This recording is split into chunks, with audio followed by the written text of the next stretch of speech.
போட்டி பரீட்சைகளில் கேட்கப்படுகின்ற மற்றொரு வினாவை இந்த காணொளியில் நாம் பார்க்க போகின்றோம். இப்போது வினாவை வாசிப்போம். 1 தொடக்கம் 5 வரையிலான வினாக்களில் தரப்பட்டுள்ள சமன்பாடுகள் ஒவ்வொன்றும் அதில் பயன்படுத்தப்பட்டுள்ள ஆங்கில எழுத்துக்கு கொடுக்கப்பட்டுள்ள எண்கணித பெருமானங்களை அடிப்படையாக கொண்டவை. எண்களுக்கு இலக்கங்கள் வழங்கப்படுகையில் நெடுங்கணக்கு ஒழுங்கு கவனத்தில் கொள்ளப்படவில்லை. எல்லா சமன்பாடுகளையும் கருத்துடையவை ஆக்குவதற்கு எழுத்துக்கள் ஒவ்வொன்றுக்கும் ஓர் எண்கணித பெருமானத்தை ஒதுக்கீடு செய்க. இதற்காக 1 தொடக்கம் 10 வரையிலான எண்களை பயன்படுத்துக. இதுதான் இந்த வினாவினுடைய தலைப்பு. இந்த தலைப்பினை பார்க்கின்ற போது அவங்க சொல்றாங்க என்னன்னு சொன்னா, கொஞ்சம் ஆங்கில எழுத்தை தந்திருக்காங்களாம். இந்த ஆங்கில எழுத்தை குறிப்பதற்கு 1 தொடக்கம் 10 வரையிலான இலக்கங்களையும் தந்திருக்காங்களாம்.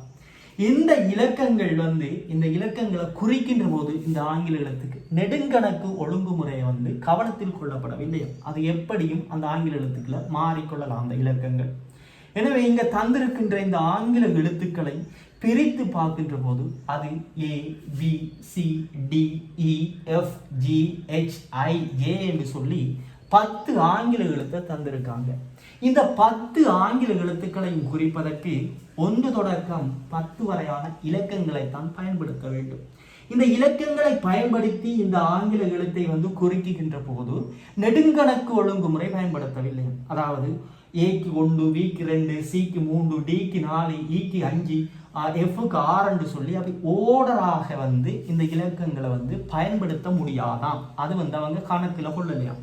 எனவே ஏக்கு 10 வரலாம், 5 வரலாம், 7 வரலாம், 6 வரலாம். அது எப்படியும் குழம்பி வரலாம் அந்த பெருமானம். எனவே இவ்வாறு தந்து 5 வினாக்கள் கேட்டிருக்காங்க. ஏயின் பெருமானம் என்ன, பியின் பெருமானம் என்ன, சியின் பெருமானம் என்ன, டியின் பெருமானம் என்ன, ஈயின் பெருமானம் என்று சொல்லி அப்படி ஒரு 5 கேள்விகள் கேட்கப்பட்டிருக்கு. இப்ப நாம ஏயிட பெருமானம் என்ன, வீட பெருமானம் என்ன, சீட பெருமானம் என்ன, டீட பெருமானம் என்ன என்பதனை கண்டுபிடிப்பதுதான் நமது வேலை. இப்ப இந்த வினாவை பார்க்கின்ற போது அவங்க தந்த தகவலை வைத்து பார்க்கின்ற போது இந்த வினாவுக்கு விடையினை இலகுவாக கண்டுபிடிப்பதற்கு ஓர் எழுத்து அதிகப்படியாக எங்கு வந்திருக்கிறது என்பதனை நாம் கண்டுபிடிக்க வேண்டும். இங்க பாருங்க, இந்த வினாவை பார்க்கின்ற போது 3வது லைன்ல பார்க்கின்ற போது B 3 தடவை வந்திருக்கு. அப்ப இதுல இருந்து நாம் ஆரம்பிக்கலாம். அதே போல F என்பதை பாருங்க, 7வது லைன்ல F என்பது 2 தரம் வந்திருக்கு. இங்கேயும் இருந்து ஆரம்பிக்கலாம். இப்ப Bக்கு வரக்கூடிய இலக்கத்தை எப்படி கணிக்கிறேன்னு சொன்னா, இங்க பாருங்க 10க்குள்ளதான் இலக்கம் இருக்கும். அப்ப இந்த 3 Bயையும் கூட்டுகின்ற போது இந்த D 10க்குள்ள இருக்கும். அப்ப Bக்கு 1 போட்டா 1 சொல்லி போடுவோம். போட்டோம்னு சொன்னா 1யும் 1யும் கூட்டினா 2, 2ஓட 1 கூட்டணும்னா 3. அப்ப Dக்கு 3 வரும். எனவே வரலாம், Dக்கு 3 வரலாம். ஆனா சுவராக வரும் என்று சொல்ல இயலாது. அப்ப 1 வரலாம் Bக்கு. அதே போல 2 போடுவோம். 2 2 2 இங்க 2யும் கூட்டணும்னு சொன்னா 4, 4ஓட 2 கூட்டணும்னா 6. அப்ப D 6. அப்ப Bக்கு 2 வாரத்துக்குரிய வாய்ப்பும் இருக்கு. அதே போல 3 3 3 Bக்கு 3 போட்டோம்னு சொன்னா 3 3 6, 6 3 9. அப்ப D 9 வாரத்துக்குரிய வாய்ப்பு இருக்கு. அதே போல 4 போட்டு பார்ப்போம். 4 4 8, 8 4 12. அப்ப D 12 ஆகும். ஆனா 12 வரையலாம். ஏன்னு சொன்னா இந்த D-யை குறிக்கிற நம்பர் 10க்குள்ள இருக்கணும். இது 10 தாண்டி போகுது. ஆகையினால Bக்கு 4 என்ற பெருமானம் வராது. எனவே Bக்கு வரக்கூடிய இலக்கம் 1 தொடக்கம் 3க்குள்ள இருக்கும். இதை நாம முதலாவதாக கண்டுகொள்ள வேண்டும். அடுத்தது F பார்ப்போம். இந்த F-ஐ பார்க்கின்ற போது F-க்கு 1 போடுவோம். 1. அதே போல இங்கேயும் 1 வரும். இங்க F-க்கு 1ன்னா இங்கேயும் 1. 1யும் கூட்டணும் போது 2 வரலாம். 2 வரலாம். அதே போல F-க்கு 2 போடுவோம். 2 2 2யும் கூட்டணும்னா 4 வரலாம். சுவரா வரும்னு சொல்லல, அது வரலாம்.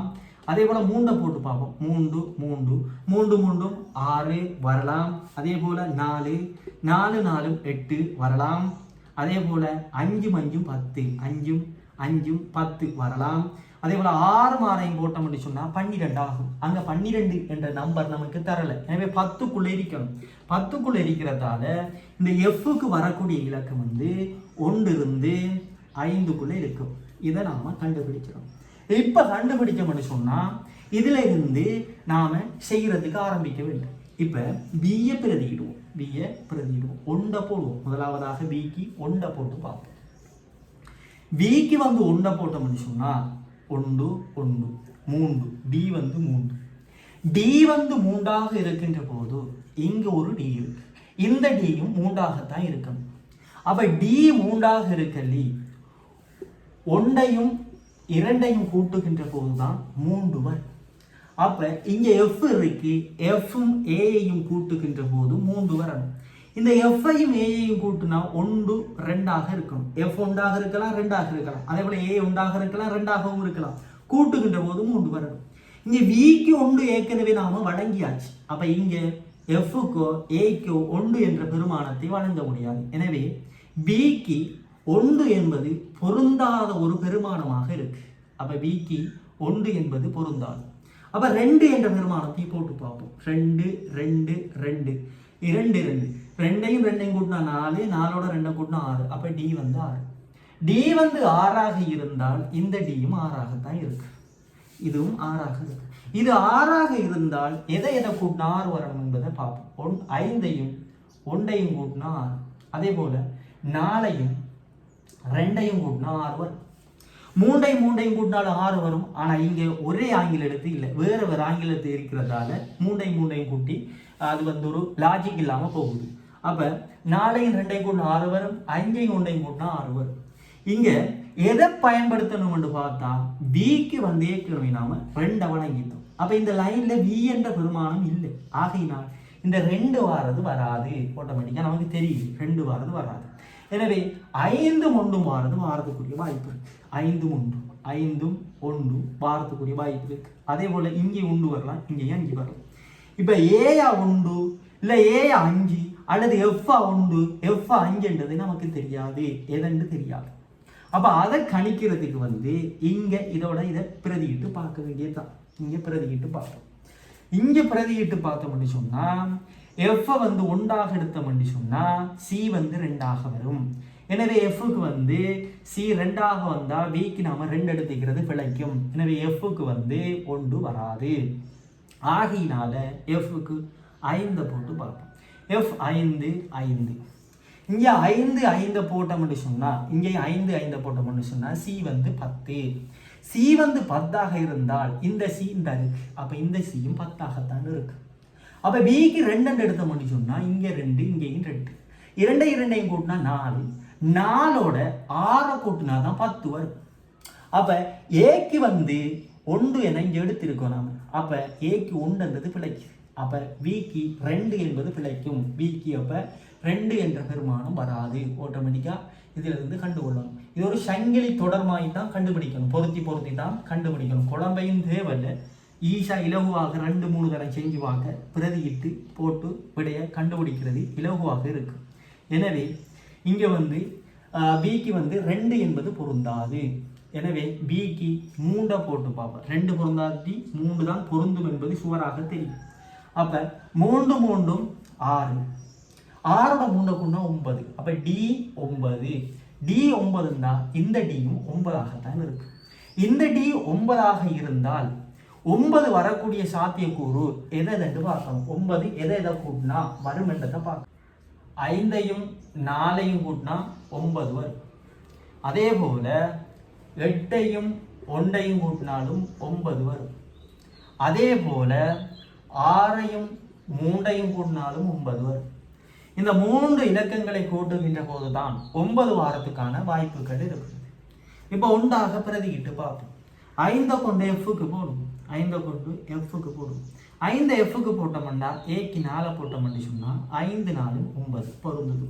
அதே போல் இங்கே வந்து எஃப்க்கு 5, இங்கேயும் எஃப்க்கு 5. 5ம் 5ஐயும் கூட்டினோம்னு சொன்னால் சிக்கு வந்து 10. சிக்கு 10ன்னு சொன்னால் இந்த சியும் 10ஆகத்தான் இருக்கு. அப்போ இந்த வி வந்து 3 3. இப்போ 3 3 6. ஆறோட 4 கூட்டினா தான் 10. அப்ப ஏக்கு 4, இங்கேயும் ஏக்கு 4. அப்ப பொருந்துகிறது, சரியாக போகிறது. அப்ப நம்ம தெரிவு செஞ்சது முதலாவது ஒரு ஷாங்கில வந்து குருட்டுலக்குல நமக்கு சரியாக வந்தது. நீங்க வந்து 8 முன்னு போட்டீங்கன்னா பிரதியிட்டு கொள்ளலாம். நான் இப்ப பிரதியிட்டு காட்டுன்னா ஒரு லோங்கா வீடியோ போகும். அதனால நீங்க பிரதியிட்டு பாருங்க, பார்க்கின்ற போது உங்களுக்கு விளங்கும். இப்ப வந்து இதனால கண்டுபிடிச்சாச்சு. இப்ப இவ்வளவு கண்டுபிடிச்சோம்னு சொன்னா இனி சரசரன்னு சொல்லி நம்பரை போட்டுக்கிட்டே போக வேண்டியதுதான். இவ்வாறுங்க இவ்வளவுத்தையும் கண்டுபிடிச்சோம்னு சொன்னா விக்கு 3 தெரியும், இங்கேயும் 3. அப்ப பி இருக்கிற இடத்தையெல்லாம் 3 3 போடுறோம். 3 போட்டாச்சு. அதுபோல எஃப்க்கு 5 தெரியும், 5 போட்டாச்சு. எஃப்க்கு 5, எஃப் எங்க இருக்கோ அங்கேயெல்லாம் 5, எஃப்க்கு 5 போட்டாச்சு. எஃப்க்கு 5 கண்டாச்சு. வியையும் எஃப்ஐயும் ஏயையும் கண்டாச்சு. ஏ எங்க இருக்கோ அங்கேயெல்லாம் 4 போடுங்க, போட்டாச்சு. போட்டா இப்ப பாருங்க பிரதியிட வேண்டியதுதான். 3ஐயும் ஈயையும் கூட்டுகின்ற போது எஃப் வருது. அப்ப எஃப் 5ன்னு சொன்னா வி 3, 3ஐயும் 2ஐயும் கூட்டினா தான் 5 வரும். அப்ப எஃப்க்கு 5. ஓகே, இதையும் கண்டாச்சு. அப்ப ஈக்கு 2 என்பது நமக்கு தெரியும், 2.